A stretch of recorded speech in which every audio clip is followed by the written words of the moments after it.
O grande mistério repousa nas rochas, cresce nas plantas, anda nos animais, pensa nos homens e ama nas consciências superiores. Por isso, respeite. Respeite as rochas como se fossem plantas, as plantas como se fossem animais, os animais como se fossem homens e os homens como se fossem consciências superiores. Está começando o programa Consciência Próspera aqui no nosso canal no YouTube, com um tema especial, muito especial, projeção da consciência.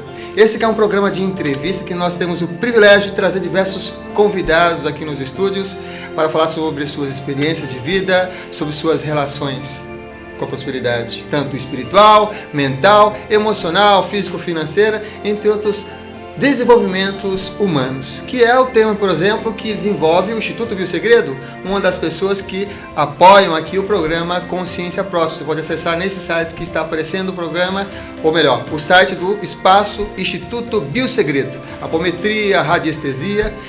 Na parte técnica, fazendo a mágica acontecer, Alexandre Ferreira do Ale Productions, edições de vídeo, imagem, áudio e vídeo é com ele, Alexandre Ferreira.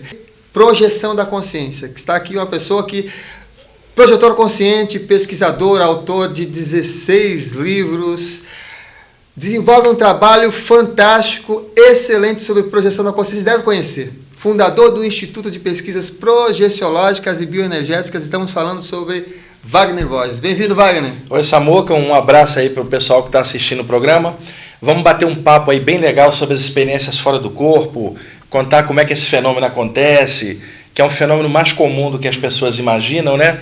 E que abre horizontes assim para que as pessoas possam perceber que elas são algo a mais do que apenas um ser que sobrevive comendo, bebendo, dormindo, copulando e morrendo sem sentido, né? Essas saídas do corpo, elas projetam a consciência diretamente no mundo espiritual e a pessoa se vê de frente com consciências extrafísicas, podemos chamá-las também de espíritos, e aí comprova para ela própria, pelo menos, de que tem vida em outros planos, além do corpo, e para ela essa certeza é fundamental para poder caminhar na vida, e é óbvio que não dá para provar isso para terceiros, a experiência é subjetiva e individual, mas a postura da pessoa em relação à vida, em relação a perdas e morte, é que comprova para as pessoas o nível que ela tem com essa experiência, porque uma das coisas que eu aprendi ao longo desses anos todos foi não temer a morte e entender que faz parte do processo da vida, porque eu sei que eu continuarei vivo, sim, você também, todas as pessoas.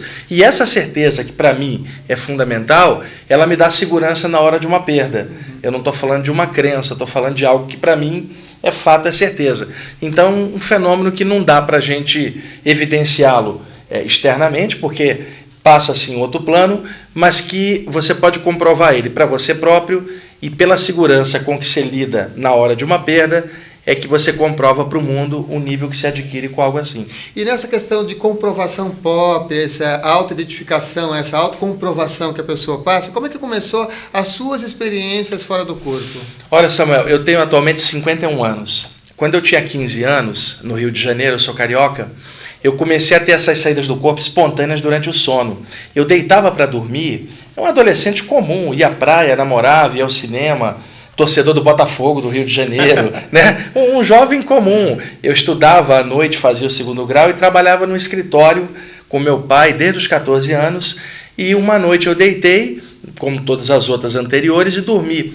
Quando eu despertei, eu estava bem alto sobre a Baía de Guanabara, olhando para baixo, o mar lá embaixo, e uma sensação de liberdade indescritível. Eu nunca tinha me sentido tão livre quanto naquele momento, tão vivo, e uma sensação como se eu fosse um ente extrafísico, não tivesse gravidade e nem corpo físico sendo afetado por ela. E aí essa experiência começou a se repetir 2, 3 vezes por semana. Com o tempo eu fui me acostumando.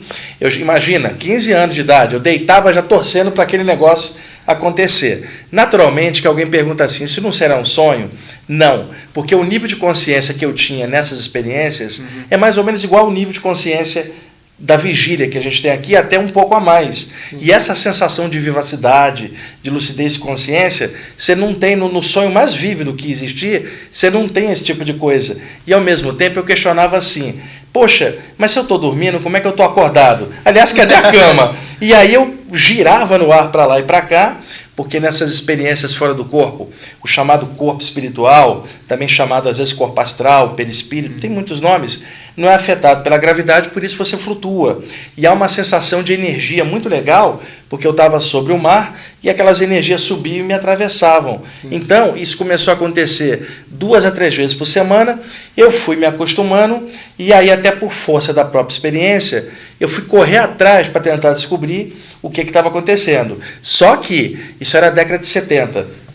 Não havia internet, tinha pouca literatura específica sobre saídas do corpo na época, não tinha um programa como o seu, não tinha programa de rádio, não tinha palestras públicas sobre esse tema, eu não tinha com quem conversar. Então o que eu fazia? Eu andava pelos sebos e livrarias do Rio de Janeiro, comprando literatura espiritualista em geral, tentando me encontrar. Então o que eu descobri? Pegava o Livro dos Espíritos de Allan Kardec, capítulo 8, Emancipação da Alma e Saídas do Corpo.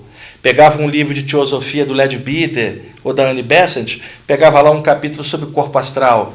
Pegava um livro do Papy, ocultista francês, aí estava lá um trecho sobre saídas do corpo astral. Então eu ia pegando esses capítulos da literatura espiritualista em geral e juntando para tentar entender o que estava acontecendo. Foi aí que eu descobri que havia nomenclatura para aquilo que estava rolando e que desde a antiguidade, principalmente no Egito Antigo, a China, o Tibete e a Índia, já se falava dessas saídas do corpo. Naturalmente que naquela época, num contexto mais hermético, esotérico, as populações não tinham acesso a esse tema. E aí eu descobri que cada doutrina abordava aquele tema de um jeito diferente. E cada uma delas botava uma espécie de adaptação natural daquela doutrina dentro da abordagem do tema. Por exemplo, quais eram as abordagens? Por exemplo, se eu pegava um livro espírita, a abordagem tendia para aquilo que o espiritismo falava. Se eu pegava um livro, por exemplo, de ocultismo, a abordagem era mais hermética. Se eu pegava um livro mais orientalista, a abordagem era por aquele lado. Então, como eu não estava querendo abordagem doutrinária essa ou aquela, eu estava tentando me entender, eu puxava o capítulo daqui, o capítulo dali, juntava e dava a minha abordagem de forma universalista. Então, como eu lia de tudo, isso me deu uma abordagem universalista que eu mantenho até hoje, porque dá para perceber claramente, Samuel, que não existe verdade absoluta, existem fragmentos dessa verdade espalhados em diversos grupos e estudos. Se você souber peneirar um pouquinho ali, um pouquinho, pega uma pepita aqui, um diamante ali, você junta, com o tempo você tem um conjunto de informações mais livres, e foi por aí que eu fui me entendendo. Aí, com o tempo, eu fui descobrindo algumas obras que falavam mais diretamente sobre saídas do corpo. Principalmente na virada da década de 70 para 80, saíram 2 livros fundamentais aqui no Brasil, a tradução de um dos Estados Unidos, que é o Viagens Fora do Corpo, do Robert Monroe, e também um livro do Silva Muldon, Projeção do Corpo Astral. Também naquela ocasião, em 1980, saiu um livro do Valdo Vieira, Projeções da Consciência. Então era o que tinha na época, não tinha muita literatura. Aí eu fui pesquisando aqui, pesquisando ali, e me acostumando com essas saídas do corpo. E aí, quando eu notei que eu tinha um conhecimento já razoável daquilo, e as experiências continuavam acontecendo, e eu comecei a ver espíritos fora do corpo, e aí começou a rolar um monte de coisa legal, eu comecei a dar palestras aos 19 anos, no Rio de Janeiro. Então, de repente, no Rio de Janeiro, eu me via no centro espírita tal, no grupo de Umbanda tal, no grupo de Parapsicologia, falando sobre aquilo, e a surpresa, muita gente queria informações sobre saída do corpo e não tinha quase ninguém falando naquilo. Nessa época que você estava ministrando as palestras, você ainda mantinha o seu trabalho normal? Trabalhava de dia, dava as palestras sextas à noite ou aos sábados, quando eu tinha tempo, ocasionalmente um domingo, e aí, é claro, eu fui travando contato com um médium aqui, um sensitivo acolá, e fui descobrindo outras pessoas que também tinham essas experiências, e a gente começou a conversar. Quando foi por volta de 1981, conheci o Valdo Vieira, que tinha trabalhado muitos anos com Chico Xavier, e estava pesquisando diretamente as saídas do corpo. Nós nos encontramos, eu li o livro dele, mandei uma carta, nos encontramos e eu passei a participar do trabalho inicial do Valdo Vieira, que era um grupo chamado Centro da Consciência Contínua, que era o primeiro grupo de estudos ali no Rio de Janeiro sobre as saídas do corpo, que é o embrião do que viria anos depois a se tornar um instituto de projeciologia, né? Então a coisa começou ali. E eu comecei a fazer as palestras, depois o próprio Valdo Vieira começou a fazer as palestras. Nós fazemos as palestras na Fraternidade André Luiz, no bairro da Penha, no Rio de Janeiro, tá aos sábados, né? A Fraternidade André Luiz existe até hoje, é um centro espírita muito tradicional do subúrbio carioca, e eu me orgulho muito de ter participado lá durante anos das sessões de desobsessão, porque com o tempo, Samuca, eu fui desenvolvendo a mediunidade, a clarividência e outras coisas de forma paralela às saídas do corpo. Então, eu fui juntando uma massa de informações tal que eu percebi em determinado momento que o que eu tinha em mãos era muita coisa. Então, eu tinha que desdobrar aquilo em informação. Então, eu comecei a fazer os cursos e aí a coisa começou a fluir, isso no Rio de Janeiro ainda. E aí, na época, eu comecei a dar palestra às sextas-feiras à noite. E eu estou nessa vida até hoje, dando palestra gratuita. Toda sexta eu me mudei para São Paulo. Quase 3 décadas. Em 88, continuei dando as palestras de sexta-feira aqui em São Paulo. Até hoje, e vão 200 pessoas em média. Aí eu falo sobre saídas do corpo e temas espirituais em geral. Ah, que bacana. Você que está em São Paulo, você pode acompanhar o Instituto de Pesquisas Projeciológicas e Bioenergéticas, fica no Ipiranga. Tem aqui um endereço que aparece sempre quando o Wagner está falando, do IPPB. Entra lá e se informa, porque toda sexta-feira tem palestra gratuita para você tirar dúvidas, aproveitar dos temas sempre inovadores que ele traz. E eu também tive o privilégio de trabalhar no IPPB durante vários anos e é um grande professor e vai com certeza esclarecer suas dúvidas sobre essa questão da projeção na consciência. Inclusive o Samuel, durante muitos anos, o Samuel montava para mim os PowerPoint, né, das palestras, porque eu não manjo nada de informática, de computação, eu sou um zero à esquerda, até hoje eu não sei fazer, Samuel. Né, alguns amigos fazem para mim. Então, para ilustrar as palestras, o Samuel fazia os PowerPoint para mim, né, durante um tempão me ajudou lá nas palestras. E quais são os sintomas, a gente falando das projeções da consciência, né? Quais são os sintomas dessa pessoa, por exemplo, está passando por sintomas de projeção, de viagem astral, de projeção da consciência? Olha, Samuel, tem vários sintomas que as pessoas experimentam, é claro.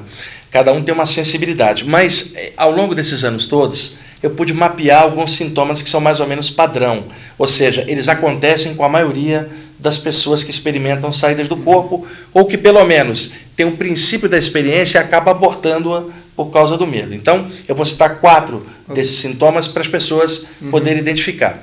Um desses sintomas, a pessoa acorda e não consegue se mexer. Ela tenta abrir os olhos, não consegue, luta para sair daquela suposta paralisia, porque ela não consegue mexer um músculo sequer. Algumas tentam gritar para chamar o parceiro que está deitado do lado, ou um familiar, não sai som nenhum. A pessoa fica apavorada, luta com aquela paralisia, até que repentinamente ela recupera o movimento.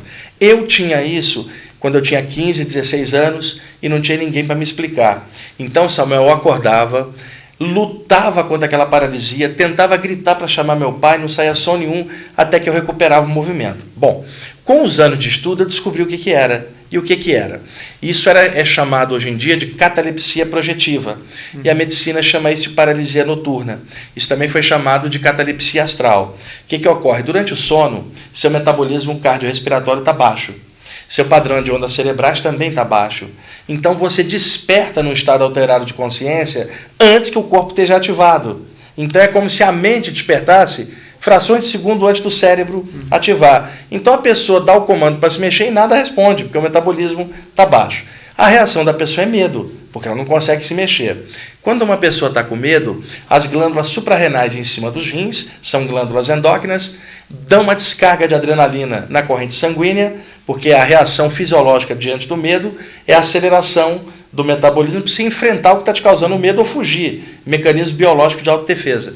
Então, uma descarga de adrenalina e isso acelera a pulsação repentinamente. Então, veja, a pessoa está paralisada, o metabolismo lá embaixo. De repente, uma descarga de adrenalina, aí a pessoa acorda, desse jeito o coração, aí aparece um familiar e fala assim, tá vendo, você deitou e não rezou, o diabo te agarrou. Não, isso foi adrenalina. E aí, na época eu não sabia disso, eu lutava até me recuperar. E o que a pessoa pode fazer então, para ela, se ela está com sintomas semelhantes a esses de catalepsia, o que ela pode fazer então? Então, uma noite eu descobri, aos 16 anos, porque eu estava tendo isso já há vários meses, e numa noite, Samuel, eu acordei paralisado, e os momentos foram passando e o movimento não voltava. Estava diferente das outras vezes. E os minutos foram passando e nada do movimento voltar. Então eu achei que era o momento da minha morte. Assim, eu 16 anos, falei, a minha morte.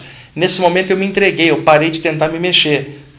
Porque eu pensei, esse é o momento da minha morte, não adianta lutar. Sim. Me entreguei, eu me lembro que eu fiz uma prece. Você imagina, um garoto de 16 anos fazendo uma prece. A minha prece era algo assim, ó Senhor, eu trabalho de dia, eu estudo à noite, eu não fumo, eu não bebo, tentando passar uma de um bom moço, né? Quando eu parei de tentar me mexer e me entreguei, eu escorreguei para o lado esquerdo do meu corpo, flutuei no ar espiritualmente. Quando eu olho para baixo, meu corpo está lá, Senhor está dentro. Aí, repentinamente, eu me senti atraído de volta para o corpo e encaixei. Não dormi mais essa madrugada. Na noite seguinte, eu acordei novamente paralisado. Aí eu raciocinei, eu pensei assim, poxa, ontem, quando eu parei de tentar me mexer, eu tive uma projeção astral. Eu vou fazer o seguinte, eu nem vou tentar me mexer, porque se for a morte, eu estou no lucro, era para ter morrido ontem, né? Aí me entreguei e, de repente, escorreguei e saí do corpo de novo. Foi assim que eu descobri. Então, o que eu recomendo para quem está assistindo a gente, que já experimentou essa paralisia e que eventualmente poderá tê-la novamente? Não se mexa. Percebeu que não consegue se mexer? Fica tranquilo, isso não é morte, não é diabo nenhum te agarrou, não é uma obsessão espiritual, um espírito veio e te agarrou, nada disso. Simplesmente o metabolismo está baixo. Fica quietinho, não tenta se mexer, ergue o pensamento, sei lá, dentro da linha espiritual que você gostar, e pensa numa luz em você, ou pensa em flutuar, que você naturalmente vai se sentir pairando por cima do corpo, porque metade do processo, Samuel, já está feita. Metabolismo baixo, ondas cerebrais baixas. Se você não se agita, o processo continua, e aí a aura se dilata, e você se vê pairando sobre o corpo, numa experiência extracorpórea muito legal. Então, não se atemoriza, apenas não tenta se mexer, faz o contrário. Se entrega, fica quietinho, em instantes a pessoa sai. E também, se a pessoa tiver muito medo disso, em lugar dela tentar mexer o corpo inteiro e lutar com aquilo, que ela tente mexer a pontinha de um dedo, por exemplo, uma área só localizada, mas com calma. Daqui a pouquinho o movimento dela retorna. Então essa paralisia, ela mete medo em milhões de pessoas, né? Lá no meu programa de rádio, na Rádio Mundial, muitos ouvintes narram isso para mim. Também recebo muitos e-mails de pessoas apavoradas. Aí eu explico que ela está na iminência de ter uma saída do corpo. Se ela ficar quietinha, ela poderá sair. E além dessa paralisia, todo mundo já experimentou, quando está caindo no sono, entre a vigília e o sono, naquele estado alterado, a sensação de como se estivesse escorregando. Sim. E aí ela toma um solavanco na hora que está caindo no sono e desperta abruptamente. Eu tinha isso também. Minha avó, de 80 anos, católica da velha guarda, dormia no mesmo quarto. E ela via eu tendo esses trancos, ela falava assim, não tema, meu neto, você está tendo esses trancos, você está crescendo. No meu caso, eu não cresci quase nada, eu tenho 1,67 m. Depois eu vim a descobrir, por observação, que nós temos um campo energético em volta do corpo, uma aura, e que quando o metabolismo está baixando, na hora que você está caindo no sono, no cochilo, que é um estado alterado, suas ondas cerebrais também estão descendo, o campo energético se dilata um pouquinho. A tendência seria que ele se dilatasse à medida que você caísse no sono e o metabolismo descesse. Mas por um fator qualquer, ou um barulhinho ali fora, ou qualquer coisa no próprio metabolismo, aquilo que estava descendo, de repente, sobe. E a aura que estava dilatando, ela vai contrair. A sensação é que você vai ter um movimento para lá e daqui a pouco para cá. Então, a sensação de solavanco que você está caindo. Ok, o primeiro foi catalepsia projetiva. Esse segundo é uma soltura energética. O terceiro, também é muito comum, a pessoa desperta e percebe que ela está inflando, parece que ela está crescendo. Eu vou dar um exemplo para facilitar. Reikianos, curadores prânicos, passistas espíritas, quem aplica jorei na igreja messiânica, ou mesmo um católico que impõe a mão para curar, todas as pessoas sensitivos e curadores que trabalham passando energia com as mãos, ocasionalmente vão narrar o seguinte, que na hora da passagem da energia, dá uma sensação que as mãos ficaram grandes. O que houve? O fluxo da energia pelo chakra da palma da mão dilata a aura da mão. Então, para a pessoa que está passando energia, parece que as mãos ficaram enormes quando foi a dilatação da aura das mãos. Ocorre que deitado dilata a aura inteira, Samuel. E ao dilatar a aura inteira, a sensação que a pessoa tem é de que ela está estufando, ficando grandona. E aí a pessoa se apavora, ela não sabe o que é aquilo. O que ela pode fazer? Se ela ficar quietinha e deixar a dilatação continuar, em instantes ela se verá pairando fora do corpo. Mas a pessoa não deixa. Ainda pior, que tem gente que fala assim, faz uma prece, faz isso ou faz aquilo que para. Aí a pessoa faz uma prece, a aura duplica de tamanho. Quer dizer, não resolve o problema e ainda amplia. Então o que eu aconselho? Relaxa, deixa dilatar, porque até por observação e experiência de anos, A maioria dos sensitivos de cura que eu conheço e dos médiuns tem essa dilatação. Isso evidencia também uma boa capacidade de soltura energética, quer dizer, alguma sensibilidade para a psique que a pessoa tem. Arranjar um nome para isso, balonemã, um nome internacional, para representar como se você estivesse virando igual um balão, ou seja, estufando. E a quarta sensação, que é menos comum, é o que muita gente chama de estado vibracional. A pessoa acorda paralisada e ondas de energia viajam por dentro do corpo dela. Parece que está ocorrendo uma verdadeira tempestade elétrica, indo e voltando as energias dentro dela. Se a pessoa ficar calma, ela se sente também indo para fora do corpo, porque é como um carro a álcool, que a pessoa acelera a máquina antes de partir. O corpo espiritual, aproveitando que o corpo físico está caindo o metabolismo, ele acelera a vibração para quebrar a sincronia entre os dois e soltar-se. A pessoa desperta no meio dessa aceleração. Então, a primeira pessoa que falou nisso, pelo menos em público, foi o Robert Monroe, em 1971, autor do livro Viagens Fora do Corpo, que foi traduzido aqui no Brasil pela editora Record, que hoje, inclusive, esse livro se encontra esgotado, e os leitores podem até confirmar isso, os telespectadores, capítulo 15 e 16 do livro. Se eu não me engano, capítulo 16 mesmo. 15, 16 e 17. Um desses 3 capítulos fala do que ele chamava de estado vibracional. A partir dali, outros pesquisadores começaram a chamar essa aceleração de estado vibracional, inclusive o Valdo Vieira, eu e tantos outros, mas o primeiro a falar nisso foi o Robert Monroe, no livro Viagens Fora do Corpo. Legal. Wagner, qual é a diferença entre a catalepsia biológica e a catalepsia projetiva? Não existe diferença? Como é que é isso? Existe. Boa pergunta. Existe uma catalepsia fisiológica. Por exemplo, algumas doenças podem causar paralisia, né? A pessoa se vê paralisada. Bom, deixa eu dar um exemplo mais fácil. Determinada pessoa tem uma alergia a determinada toxina produzida por um inseto. Por exemplo, o ferrão de uma abelha ou de um marimbondo. A pessoa é ferroada por aquele inseto e, de repente, a reação alérgica que ela tem diante da toxina que entrou no corpo dela, ela fica paralisada e não consegue se mexer. Então, se você pegar na pele dela, está dura, toda a parte muscular endureceu e você tem que correr com a pessoa, porque senão ela pode morrer, porque endurecendo tudo, o abdômen dura, não consegue respirar. Então, essa é uma catalepsia causada pela toxina de um inseto. Ela é biológica, não tem nada a ver com algo espiritual. Algumas doenças também podem causar a paralisia, né? Então, o que acontece? Quando a pessoa acorda paralisada de madrugada, a catalepsia que ela está tendo é psíquica, ou melhor, parapsíquica, não é fisiológica. Porque, por exemplo, Samuel, você acordou de madrugada e está paralisado. Se eu chegar e apertar a sua musculatura, ela continua relaxada, como no estado de sono profundo que você está. Ela não está rígida, como num caso desse que eu citei anteriormente, por inseto ou por doença. Então, essa catalepsia, ela não te oferece perigo, porque ela não é uma paralisia física. Vamos dizer, no máximo, é uma paralisia energética. Por um segundo, é como se fosse uma troca de marcha da sensibilidade do corpo para dentro do corpo espiritual. Naquele instante, a pessoa não sente o corpo, não significando que haja qualquer perigo. Eu experimento isso esses anos todos. Eu comecei com 15, tenho 51. E o mais engraçado, Samuel, é que na década de 70, devido até à ignorância que se tinha, hoje tem muita informação, né, a internet, o Google, você clica lá, experiências fora do corpo, viagem astral, abre um monte de sites, mas na época não tinha. Então eu escutava muito assim, rapaz, você é muito novo para mexer com isso, né? Você pode morrer numa experiência dessa, um espírito desencarnado pode entrar no seu corpo, você não consegue voltar, ou um espírito desencarnado rompe a conexão espiritual tua com o corpo, você já era. Você pode morrer, rapaz. O curioso, Samuel, é que hoje eu tenho 51. Sim. E muita gente na década de 70 que disse que eu ia morrer de viagem astral já morreu antes de mim, de outras coisas. E eu continuo aqui. E eu conheço pessoas que estudam saídas do corpo e praticam e têm mais de 80 anos. Então, morrer de projeção astral é impossível. Então, eu costumo brincar. Não é sair do corpo que mata, é ter entrado em um. Porque desde o momento que você nasce, um dia você terá que ir embora pela morte. Então, entrar num corpo faz com que a pessoa se submeta um dia a ter que sair. A morte é uma saída. Então, conclusão, ninguém sai vivo dessa vida. E uma brincadeira que eu costumo fazer com meus alunos é que a morte é uma saída do corpo também, só que definitiva.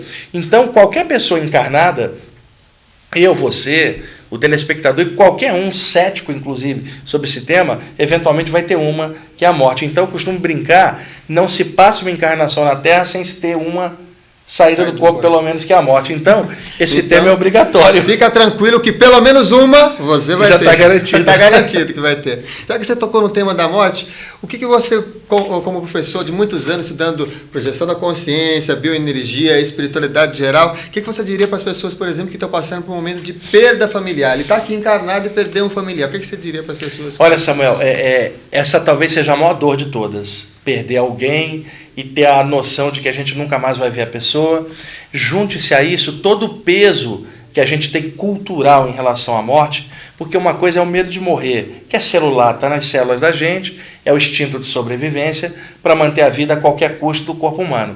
O outro medo é o medo da morte como um conceito na mente, e esse é cultural. Quando nós nascemos, o medo de morrer está dentro das células, ele é biológico. Então, diante do perigo, a adrenalina dispara. Agora, o medo da morte como um conceito, você não nasceu com ele, foi inserido culturalmente. E quando alguém fala de morte, imagina o quê? Uma caveira com um capuz e uma foice. Virou um ícone no imaginário popular, essa coisa tétrica da morte. Sendo que a morte é apenas o final da estação da vida, assim como você tem 4 estações do ano, você tem estação da vida, nascimento, crescimento, maturidade e morte. Então, nós criamos muito drama, culturalmente falando. Então as pessoas já nascem e recebem todo esse peso, além da própria dor da perda, é claro, isso é óbvio. Eu estou colocando é que há peso demais em cima disso, e pouca luz e pouco esclarecimento. Então a melhor forma de alguém enfrentar a dor de uma perda é se esclarecer sobre o tema. E hoje está muito mais fácil com o advento da internet do que décadas atrás. A literatura sobre vida após a morte é enorme. E é óbvio que a pessoa deve descobrir qual é a abordagem que ela gosta mais. Por exemplo, dentro do espiritismo moderno, você tem farta literatura de vida após a morte, desde o trabalho de Allan Kardec no século XIX até os livros do André Luiz na série Nosso Lar e tantas outras obras espíritas de Gabriel Delane, Leon Denis, Camille Flammarion, Ernesto Bozano, tantos autores bons. Você tem, por outro lado, a abordagem de vida após a morte teosófica, da teosofia. Então, particularmente o trabalho do reverendo Charles Webster Leadbeater tem muita coisa de vida após a morte. Inclusive tem um livro dele que eu acho fantástico, que é Além da Morte, que é um livro que ajuda bastante. Temos também várias abordagens atuais da parapsicologia de pesquisadores independentes, principalmente que vem pesquisando as experiências de quase morte, onde a pessoa tem uma parada cardíaca, o médico vai lá, consegue trazê-la de volta e ela narra que teve uma saída do corpo. Temos os estudos modernos das experiências fora do corpo, que em diversos momentos esbarra na questão da sobrevivência da consciência por encontrar pessoas que já morreram nesse plano, vivas do lado de lá. Então, hoje, a quantidade de informação ela é farta. E o que eu aconselho as pessoas é diversificar, ler de tudo para tirar uma visão de conjunto. Agora, o principal é que conhecimento não é sabedoria, né, Samuel? E toda a literatura ela pode trazer conhecimento aqui, mas se você não tiver uma sensibilidade aqui, você vai ficar cheio de conhecimento na cabeça e mesmo assim não vai estar preenchido de nada. Então, a meditação pode ajudar, mergulhar dentro de si, tentar encontrar alguma coisa a mais na própria pessoa. Ou seja, nós não somos só seres humanos, nós somos consciências espirituais temporariamente radicadas num corpo físico. Descobre essa presença espiritual em você, sente aqui dentro que por ressonância você vai sentir a presença do outro que se foi. Não é nem necessário uma comunicação escrita ou qualquer coisa, porque é possível sentir. Amor atrai amor, luz atrai luz, semelhante atrai semelhante. Sim. Então é possível que uma pessoa sinta a outra em outro plano por aqui. Não precisa ser médium nada, basta ter a sensibilidade de sentir. Mas as pessoas não fazem isso, Samuel. Ou elas enchem a cabeça de doutrinas e conhecimentos e ficam presas naquilo, ou elas tapam o coração com emoções pesadas, em lugar de jogar sentimento alto, entra todo o drama feito, valoriza-se muito a questão da perda, da saudade. A saudade é real, mas a gente poderia usar a saudade até como estímulo para, sei lá, desenvolver outras coisas. E outra, quantas vezes a perda de um ente querido fez os familiares em volta, os amigos, repensarem uma vida inteira e começarem novas jornadas. De repente, a perda de alguém faz alguém pensar. E isso tem um lado positivo. Mas se a pessoa só vê drama nisso, ela vai valorizar a perda e não vai tirar o autoconhecimento. E nós sabemos que tem tantas abordagens diferentes de diversas doutrinas. Você trabalha com o xamanismo, você sabe também que a parte xamânica internacional toda, desde os aborígenes australianos, aos peles vermelhas do norte da América, ou os mais da América Central e Azteca e os nossos Tupi-Guarani aqui da América do Sul, todas as tradições xamânicas falam de vida após a morte, é óbvio, dentro dos valores xamânicos tradicionais. Então imagina, Samuel, você pega às vezes alguém que é um doutor em alguma área, ele tem várias faculdades, tem vários diplomas, é respeitadíssimo no meio. Quando se trata da questão da morte, o bicho chora de medo igual uma criança. Aí você pega um indígena que não tem toda aquela formação e que enfrenta a morte dignamente porque sua crença lhe sustentou na hora H. Então, não é uma área que você possa dizer que só conhecimento ajuda, se você não tiver o lado do amor e de um sentimento maior dentro. Então, não tem uma dica, um conselho tipo, faz isso ou aquilo. O que eu aconselho, faça várias coisas, mas sem prescindir de um centro de equilíbrio em você mesmo, no coração, porque sem sentimento, o conhecimento que a pessoa adquirir não vai adiantar muito, não.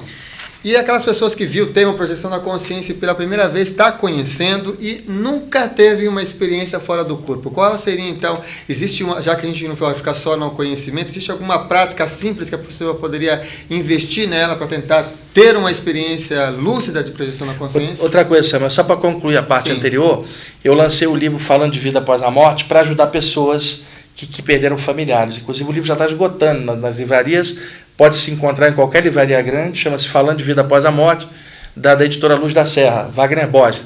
Mas tem muitas outras obras do mesmo gênero e tal. E eu vou lançar em breve um gratuito pela internet para todo mundo, chamado Algo Mais, Um Amor, Uma Luz, que justamente puxar para cá numa outra abordagem.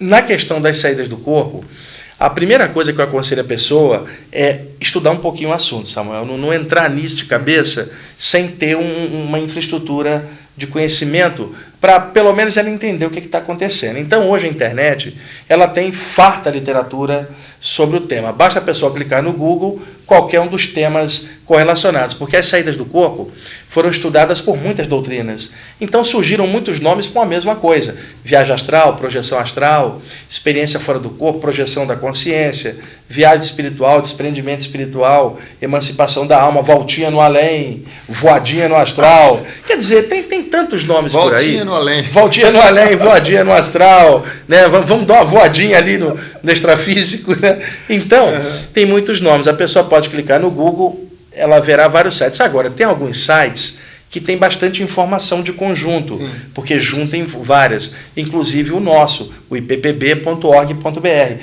Mas na internet está cheio de sites muito bons. O site do Saulo Calderon, viagemastral.com, poxa, um dos melhores sites que a gente tem no país. Tem um site muito legal que é o somostodosum.com.br, que tem um monte de colunas legais de temas espirituais, inclusive minha lá também, e pode ajudar a pessoa a dar uma olhada. Agora, se a pessoa quiser dar uma entrada nesse tema, tem um livro muito legal chamado O Segredo da Alma, da editora Pensamento, do William Buhlman. Fantástico. E um livrinho também da Pensamento muito bom, A Viagem de uma Alma, você já leu, você sabe que é legal, do Peter Richelieu, que são livros mais simples para dar uma entrada no assunto. Eu escrevi a série de livros Viagem Espiritual, está no volume 3, justamente para clarear o tema. E em breve eu vou estar relançando o volume 2 que está esgotado. E até o ano que vem vão sair mais 2 ou 3, até formar 6 volumes sobre o tema. Agora, a nível prático, sobre saídas do corpo, o que eu posso aconselhar é o seguinte: a tendência que a gente tem é arrastar para dentro do sono os últimos pensamentos que a gente dormiu pensando em tal coisa. Por exemplo, se assistiu um filme, e aí o filme teve um impacto emocional, sua mente está cheia de imagens, né? Sua tela mental está povoada de imagens do filme. Aí você vai deitar. Se você apaga logo, sua mente fica rebobinando as imagens do filme a noite inteira. Então, o grande lance é limpar a tela mental na hora de deitar. E as pessoas não fazem isso, Samuel. Elas deitam e, enquanto o sono não vem, elas ficam ruminando os pensamentos e preocupações do dia. E se não estão fazendo isso, fica pegando pedacinhos de lembranças do passado ou fabulando isso que vai fazer amanhã. A tela mental dela não está limpa.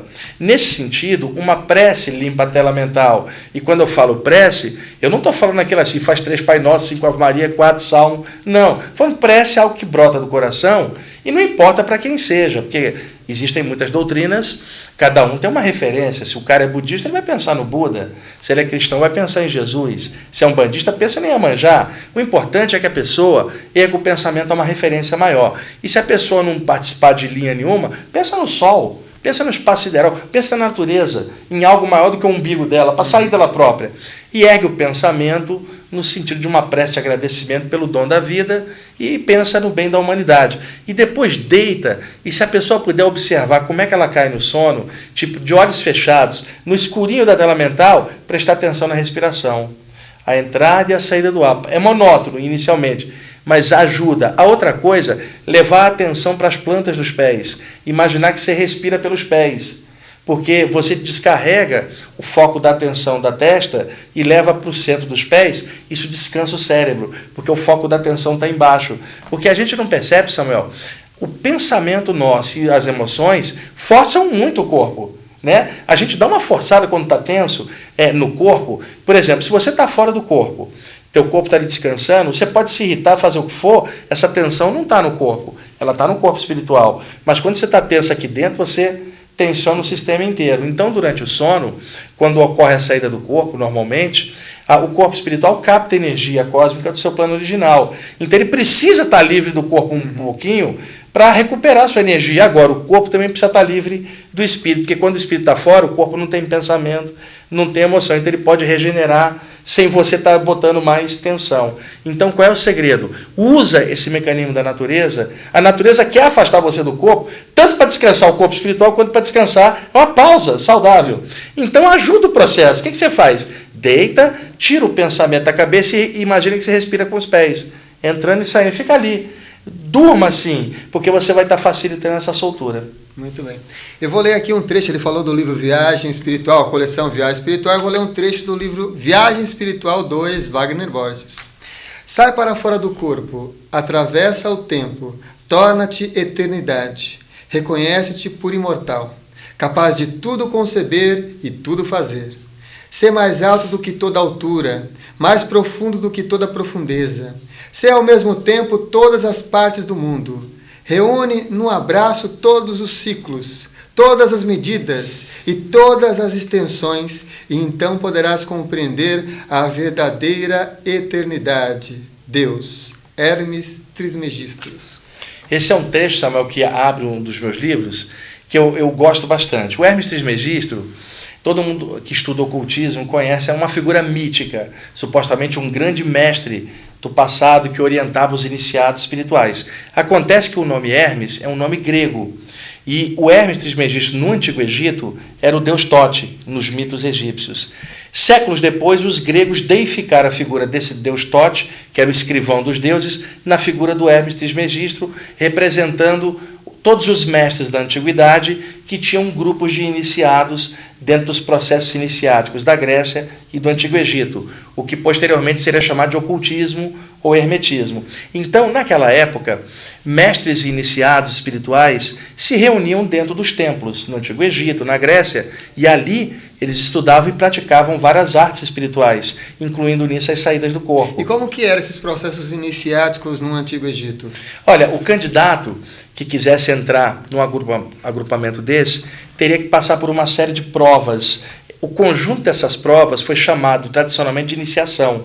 Então, o neófito calouro teria que passar por uma iniciação para tornar-se, então, iniciado aos mistérios e lentamente aprofundando até um dia ficar pronto naquela tradição como um mestre capaz de iniciar um outro calouro. A expressão iniciação e iniciado vem do verbo inir, que significa ir para dentro. Em primeiro lugar, ir para dentro do templo, onde um mestre levanta o véu do mistério e inicia. E em segundo ponto, ir para dentro do próprio coração e se autodescobrir, que é o verdadeiro templo. Então, na tradição egípcia, principalmente, haviam vários testes que o discípulo passava para enfrentar o seu medo, testes físicos, psicológicos e espirituais. Quando o candidato atravessava essa barreira, que era para testar o medo dele, ele era aprofundado nos mistérios. Um desses era ter que deitar, simbolizando uma morte, né, a morte do ego, no caso, e experimentar uma saída do corpo, porque ao sair ele veria o mundo espiritual e perderia o medo da morte dos espíritos,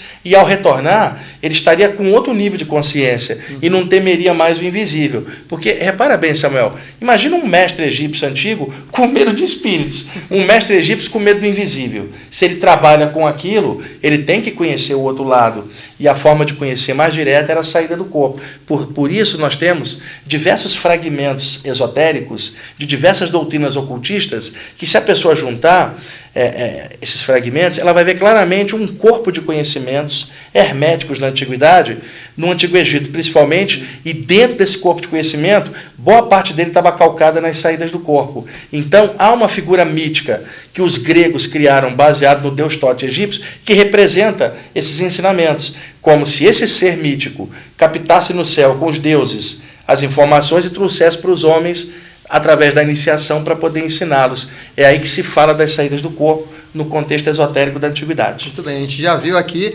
a fala sobre a projeção da consciência, tanto no nosso contexto, no contexto normal da nossa sociedade, no contexto iniciático, no contexto religioso, que cada um transmitindo as suas visões. Agora a próxima pergunta é em relação à ciência. O que a ciência diz sobre esse assunto e se existem pesquisas de laboratório em relação às experiências fora do corpo?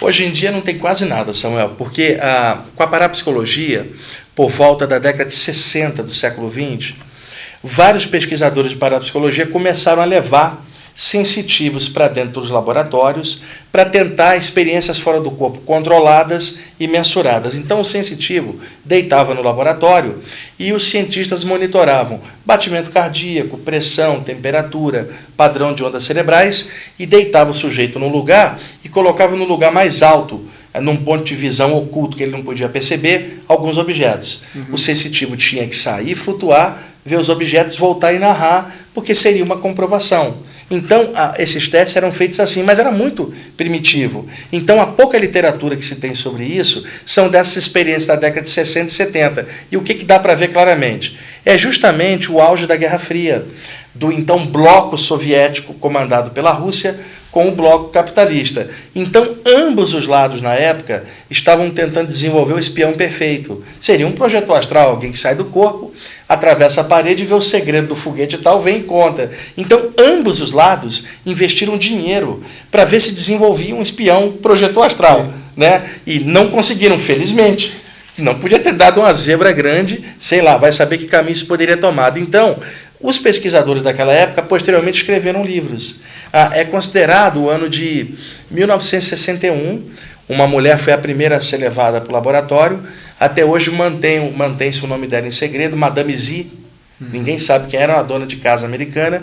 E o segundo, que depois se tornaria famoso, o Robert Alan Monroe, que depois escreveria diversos livros sobre as saídas do corpo e fundaria o Instituto Monroe, que até hoje está funcionando na Virgínia, nos Estados Unidos. Então, temos narrativas, por exemplo, do Dr. Carlos Oasis, o Douglas Scott Rogo, temos a Elizabeth Kubler-Ross, que depois pesquisaria a questão da vida após a morte, os pacientes terminais. Você tem um monte de literatura, mas não tem nada que possa você bater o pé firme. Inclusive, parte dos cientistas é cética em relação a isso. Agora, existe uma parte dos homens de ciência que tem a mente aberta. Sim. E hoje, com o advento da física quântica e tantas possibilidades teóricas que ela trouxe, admite-se já uma série de coisas. Mas daí a provar, isso é minha opinião, a ciência da Terra é muito atrasada no momento para provar uma experiência subjetiva de tal porte. Acredito que daqui a 1000 anos, talvez já exista recursos, equipamentos para poder mensurar isso. Muito dos ouvintes e dos internautas que acompanham o nosso programa relatam que tem animais em seus lares. Os animais, eles têm alma? Eles também passam por experiências fora do corpo? Eu mesmo tenho um cachorro Yorkshire Terrier, o Rama, de 4 anos. Os animais saem do corpo. A primeira vez que eu notei isso, eu tinha 17 anos, que nós tínhamos em casa um gato chamado Ernesto. E numa das noites que eu saí do corpo, o Ernesto dormia ou em cima do sofá ou em cima da geladeira, que ficava na passagem da sala para a cozinha. A casa era pequena. E eu, às vezes, dormia no sofá da sala para não acordar meus irmãos de manhã cedo quando eu saía para trabalhar no quarto. E o Ernesto dormia no sofá às vezes. Então, de madrugada, eu estou deitado lá, o Ernesto pulava em cima para eu sair, eu dava uma cotovelada, o gato caía fora, pulava em cima da mesa e quicava, dormia em cima da geladeira. Uma noite, Samuel, eu estou deitado de bruços, eu tinha 16 para 17 anos, acordo paralisado. Lentamente eu comecei a flutuar. Fiquei calmo, tranquilo, já sabia o que era, quando uma coisa saltou nas minhas costas. Aí eu tinha 16 anos, eu falei, é um espírito. E aí dei aquele tranco, quando eu ganho altura e flutuo, olho para baixo, o gato, o Ernesto, estava fora do corpo, uma duplicata exata, brilhante. Eu olho para cima na geladeira, o corpo dele deitado, encolhidinho. O gato deu um salto e encaixou no corpo, o corpo deu aquele tranquinho, né?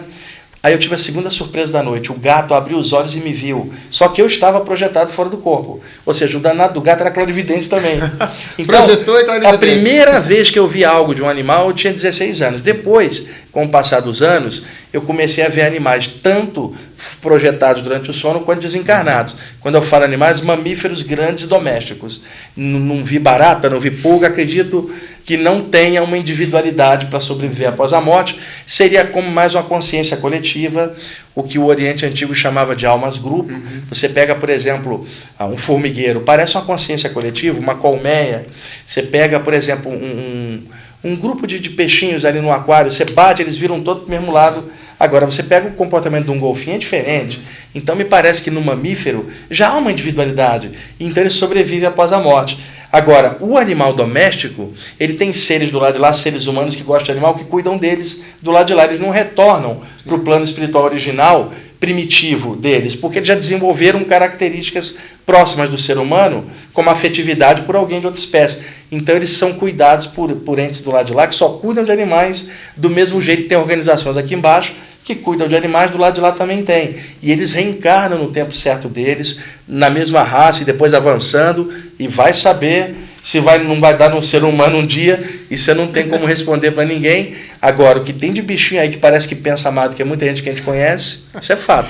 Você falou sobre esses lugares que existem nas outras dimensões, nas dimensões espirituais, sobre onde esses animais também podem estar interagindo lá com os seres humanos. E fala um pouco, então, sobre as cidades espirituais, porque também teve o filme agora Nosso Lar, e muitas pessoas também se relataram experiências de que, olha, eu já estive nesse lugar. Depois que saiu o filme, nossa, eu tive um lugar aqui também, eu tive experiência assim. O livro Nosso Lar, ele saiu no início da década de 40 do século XX, né? Então, até então, já haviam descrições de cidades astrais desde o século XIX, em escrituras do William Stanton Moses, que era um médium inglês, e também descrições do clarividente Andrew Jackson Davis, que era um médium também da primeira metade do século XIX, mas eram muito incipientes. Então, quando o André Luiz surge com aquela nomenclatura falando de cidade astral, houve um choque, porque todo mundo imaginava que o plano espiritual era uma coisinha etérea, né, com bolinha de gás, bolinha de luz, espírito, tudo luz. Ninguém imaginava uma estrutura complexa que lembra uma estrutura humana. O que acontece, Samuel?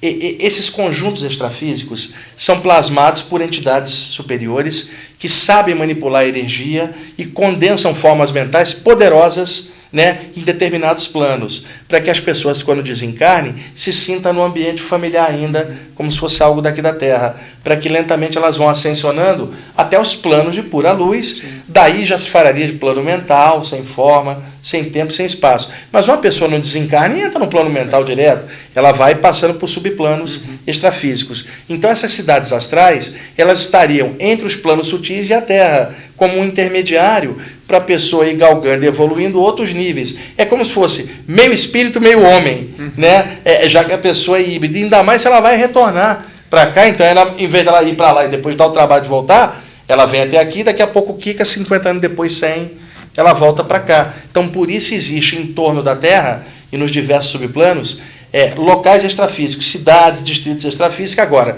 se chega num plano evoluído, você não vai encontrar nada disso, porque ali as formas começam a ficar mais diáfanas, transparentes. Você olha um espírito, por exemplo, em Nosso Lar, você fala um homem desencarnado, sim, uma mulher desencarnada, mantém a configuração. Agora aparece um espírito com uma bola de luz. Você vai falar que é homem ou mulher desencarnado? Não. E outra, essa bola de luz mora numa casa espiritual? Não tem isso. Então, o plano espiritual é composto desde a parte inferior, que é o chamado umbral, o plano astral inferior, com plasmas de construções pesadas, negativas, até os planos da pura luz, onde não tem forma nenhuma. E entre eles as cidades astrais, que são essas que a gente escuta falar. Agora, é claro, se você vai fazer um filme, você tem que fazer uma abordagem popular. Então, a abordagem que foi feita em Nosso Lar é para o público grande, leigo. Agora, se essa abordagem fosse feita diretamente para grupo de estudantes espirituais que já conhecem o tema, talvez ela fosse um pouco mais sutil. Mas eu entendo que essa abordagem tem que ser popular, já que o filme está passando no cinema. E eu acho que é muito legal, porque suscita o questionamento sobre a imortalidade da consciência, que eu acho que é a grande mensagem do filme. Não é a doutrina, é só aquela, mas a pessoa questiona, poxa, tem vida do lado de lá? Morreu, já era? Ou, poxa, eu sinto que tem alguma coisa. Então é legal ter esse tipo de coisa para fazer a pessoa questionar que tem alguma coisa a mais. Legal. E nessa questão que você tocou de morrer, de morte, né? Como que acontece? A gente tem observado isso constantemente na história, muitos projetores ajudando nesses processos que acontecem de desencarne coletivo. Como é que acontece no desencarne coletivo? Como é que é isso? Olha, Samuel, recentemente eu fiz uma palestra sobre isso, até por causa daquele evento lá em Santa Maria, no Rio Grande do Sul, lá na boate, porque muita gente me perguntou sobre isso. Eu fiz algumas palestras, falei do meu programa de rádio. É o seguinte, o plano espiritual já sabia que aquilo ia acontecer, porque tem uma visão maior, está fora e tal. Então, grupos de mentores espirituais se preparam para ajudar. Quando eles ficam no local, eles dividem essa ajuda em vários estágios. A prioridade é para quem está desencarnando, é óbvio. Abrir passagens, portais e passar. Aí entra aquele trâmite da assistência do lado de lá. O segundo bloco é que algumas pessoas não morrem na hora, elas podem morrer dias depois. Então tem um conjunto de mentores que trabalha posterior, né, trabalhando nos hospitais e nas pessoas que vão morrer horas ou dias depois. Elas também estão no pacote do mesmo evento kármico. Agora, além disso, você tem um terceiro bloco de mentores que vai trabalhar com os familiares e entes queridos que sofreram uma perda enorme. E aí é que entra o lance importante, Samuel. O pessoal que passou tem toda uma assistência do lado de lá e um trabalho organizado pelos mentores para se readaptar rápido. Agora, não existe um trabalho desse cá embaixo para ajudar quem ficou. As religiões ajudam até certo ponto, confortando, mas é melhor uma explicação mais clara. Então, quem ficou é que toma pancada maior, na minha opinião, porque não tem o recurso para perceber que a pessoa está viva. Agora, quem passou está vivo e percebe. Né? E de lá vê os familiares aqui agora. Quem está aqui não percebe o lado de lá. Então, a perda maior é as pessoas aqui de baixo. E ainda há um quarto bloco de ajuda, porque imagina uma boate, não tem só gente encarnada, tem vários espíritos desencarnados grossos atrás de energia sexual da galera à noite, o cheiro do álcool abundante no ar, cheiro de drogas rolando no banheiro, e a gente sabe hoje como a juventude faz, a caça sexual, às vezes o jovem fica com 2, 3 pessoas numa noite só, e é claro, a pessoa tem direito de fazer o que quiser, mas eu estou colocando que no entorno espiritual, entidades apegadas às sensações mais grossas também estavam ali. Então há um bloco de mentores espirituais que tem que trabalhar com esse pessoal, porque senão eles atrapalham todo o processo de resgate dos outros. Quer dizer, a coisa desdobra de um jeito que tem que ter uma organização enorme. E aí acontece o seguinte, na hora da morte, quando rompe-se as conexões com o corpo, muitas vezes os espíritos sutis têm dificuldade, porque eles são sutis demais, e a pessoa ainda está no plano físico.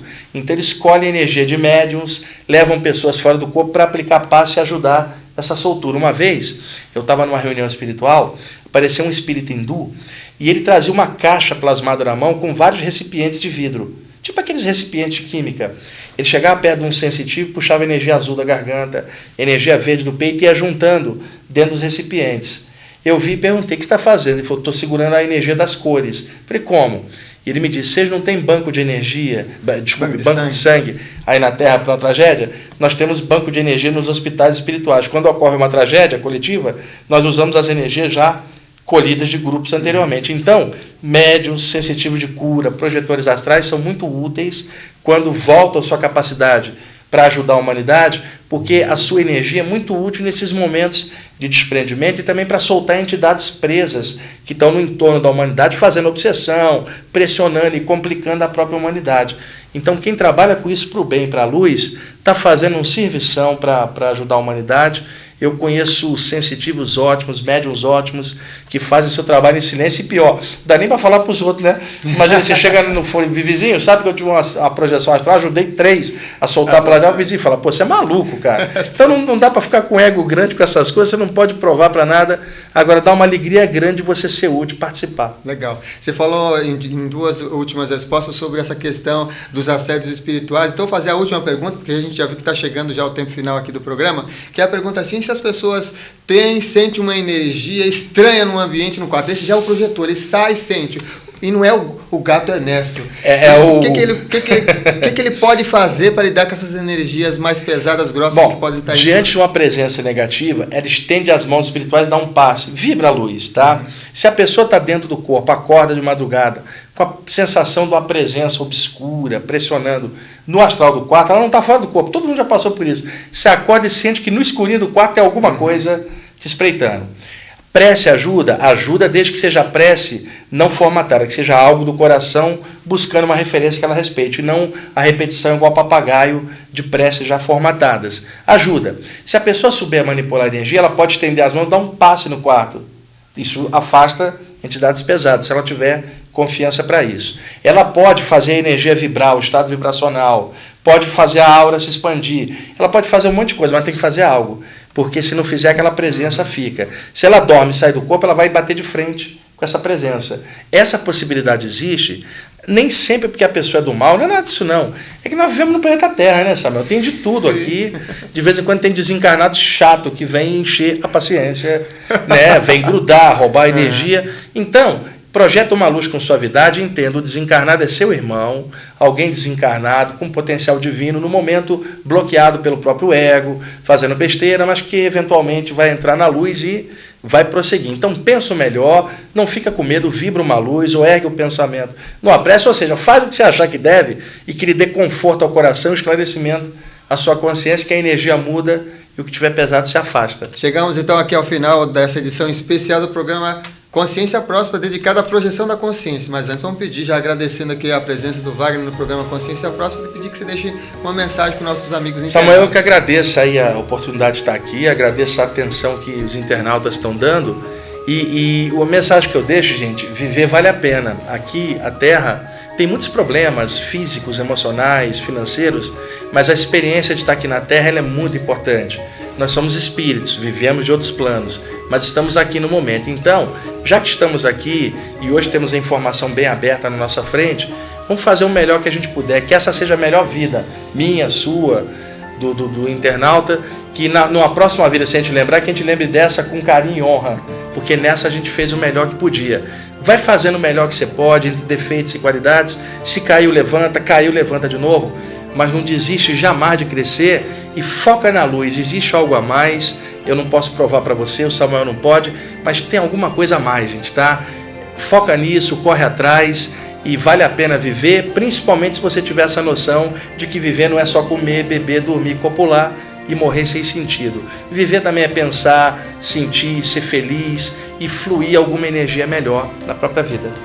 Muito bem, vocês que estão acompanhando aqui o programa Consciência Próspera, pode curtir e compartilhar nas redes sociais. E lembrando, esse tema é bastante abrangente. Vão, visitem o IPPB, assistam às palestras, façam os cursos que realmente vocês vão sair esclarecidos de muitos assuntos.